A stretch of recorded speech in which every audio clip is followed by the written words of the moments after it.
Sobat berbagi info, tanggal 22 Juni tahun 2021 yang lalu, Kota Jakarta genap berusia 494 tahun atau 322 tahun lebih muda dari Kota Banda Aceh, 816 tahun.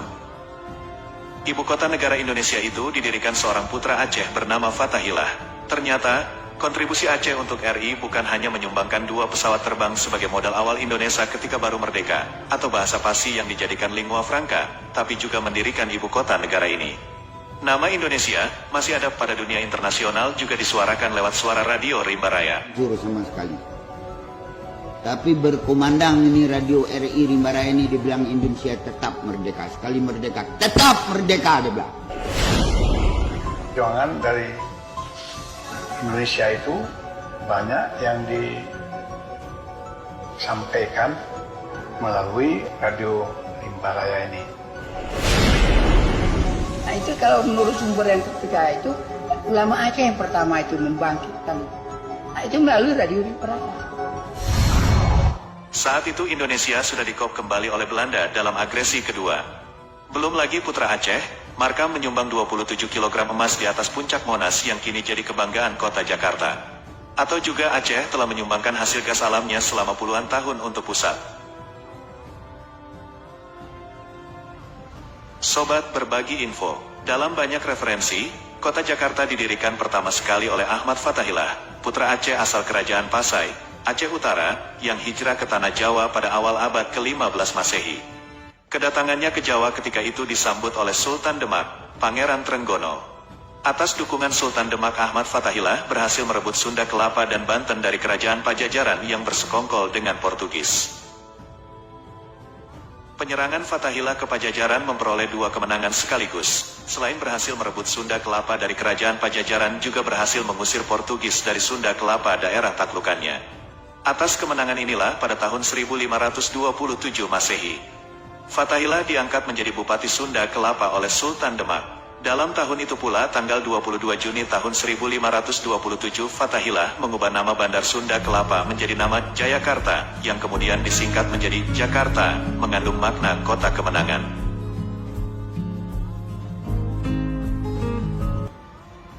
Itu sejarah awal berdirinya kota Jakarta.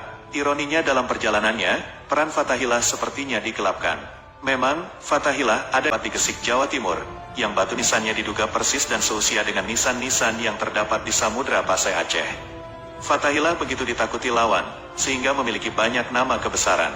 Portugis menyebut nama Fathahillah ini dengan Falatehan. Sultan Demak menggelarnya orang agung dari Pasai. Dalam versi yang lain, orang Portugis juga menamai Fathahillah dengan Fathahilahan. Masyarakat Jawa pada umumnya semasa hidup Falatehan memanggilnya Ki Fathahillah, yang berarti orang terhormat karena kealimannya dan ketokohannya dalam masyarakat Jawa. Dalam banyak versi juga disebutkan sebenarnya yang dimaksud Sunan Gunung Jati dalam 9 Wali Songo di Jawa salah satunya adalah Fathahillah. Dan nama Sunan Gunung Jati sendiri identik dengan Syarif Hidayatullah yang diabadikan pada nama Universitas Islam Negeri, UIN, Jakarta sekarang ini. Berarti menurut versi ini secara keulamaan Fathahillah menyandang 2 nama lain yang ditabalkan kepadanya, yaitu Sunan Gunung Jati dan Syarif Hidayatullah.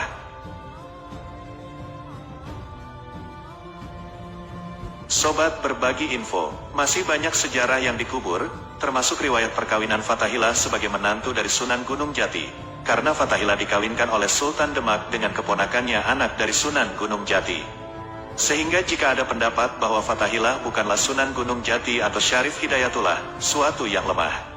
Karena bila dibandingkan dengan sumber-sumber lainnya seperti dalam Babat Caruban, diubah Babat Serebon, 1720 Masehi, Saifuddin Zuhri dalam Sejarah Kebangkitan Islam Indonesia, 1980, dan Haji Muhammad Zainuddin dalam Tarikh Aceh dan Nusantara, 1961, menyebutkan yang dimaksud Sunan Gunung Jati adalah nama lain dari Fathahillah, seorang ulama dari Pasai, Aceh, yang hijrah ke tanah Jawa, yang kemudian berhasil merebut Bandar Sunda Kelapa dari kerajaan Pajajaran dan Portugis, lalu menamainya Sunda Kelapa ini dengan nama Jayakarta sebagai cikal bakal awal berdirinya kota Jakarta sebagai ibu kota negara Republik Indonesia yang kita kenal sekarang ini.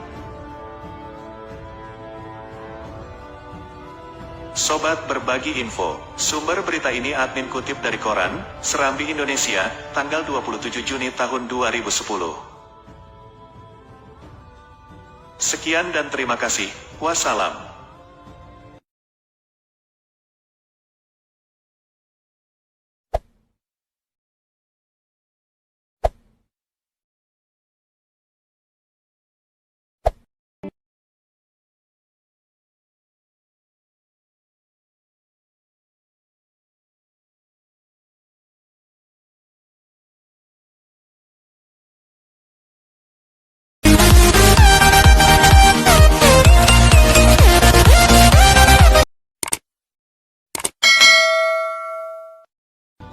Sobat Berbagi Info, tanggal 22 Juni tahun 2021 yang lalu, Kota Jakarta genap berusia 494 tahun atau 322 tahun lebih muda dari Kota Banda Aceh, 816 tahun.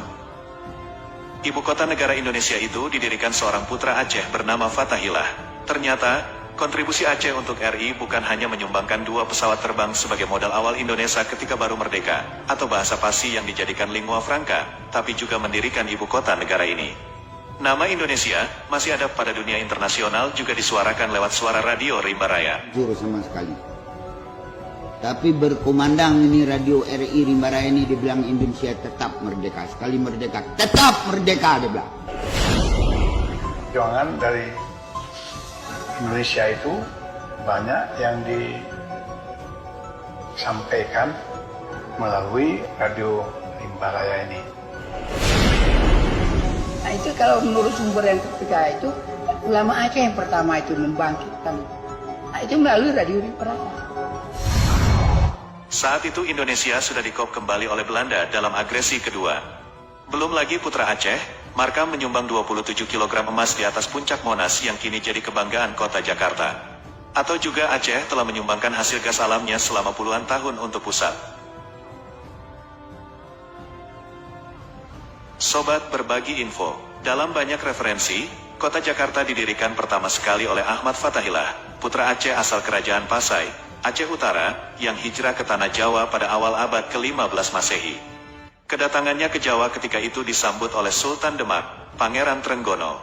Atas dukungan Sultan Demak, Ahmad Fathahillah berhasil merebut Sunda Kelapa dan Banten dari kerajaan Pajajaran yang bersekongkol dengan Portugis. Penyerangan Fathahillah ke Pajajaran memperoleh 2 kemenangan sekaligus. Selain berhasil merebut Sunda Kelapa dari kerajaan Pajajaran, juga berhasil mengusir Portugis dari Sunda Kelapa daerah taklukannya.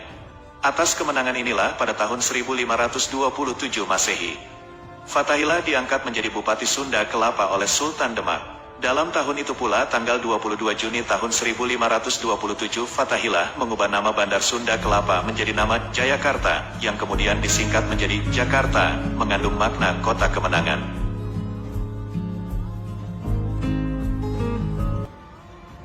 Itu sejarah awal berdirinya kota Jakarta. Ironinya dalam perjalanannya, peran Fathahillah sepertinya digelapkan. Memang, Fathahillah ada